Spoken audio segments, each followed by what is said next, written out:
Hi friends, நம்ம TNPSC group 2A 2017 கேட்ட ஒரு கொஸ்டின் தான் பார்க்க போகிறோம். பாருங்க, எத்தனை ஆண்டுகள் முடிவில் ஒரு குறிப்பிட்ட அசலானது 8% வட்டி விகிதத்தில் 3 மடங்காகும்?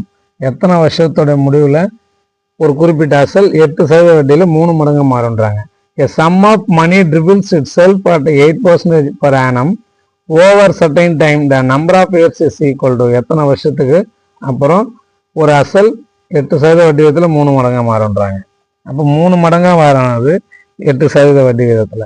அப்போ அசல் எவ்வளோ? பின்னு எடுத்தா வட்டி எவ்வளோ? 3 பங்குல 2 பங்கு வட்டி வருது, 1 பங்கு தான் அசல். இப்போ வட்டி 2 பங்கு 2p. ஓகேவா?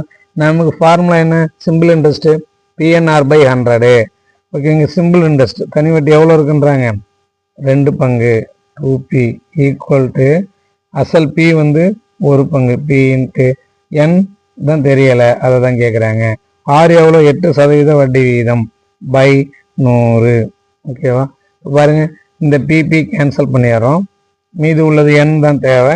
இப்போ n மட்டும் இங்கே வச்சுக்கிட்டு என்ன பண்ணுறோம்? இந்த 2 இங்கே 100 இங்கே இந்த பக்கம் போனால் 2 இன்ட்டு 100 போனால் மல்டிபிள் ஆகும். 8 இங்கே உள்ளது மல்டிபிள் இருக்குது, இங்கே வந்தால் டிவைட் ஆகும். ஓகேவா? இப்போ பாருங்க, 1 2 2 4 2 8 1 4 4 25 4 100. ஓகே, அப்போ n ஈக்குவல் டு 25. இப்போ 25 ஆண்டுகள். ஓகேவா?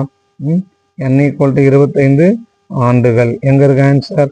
B answer. Okay, thanks for வாட்சிங்.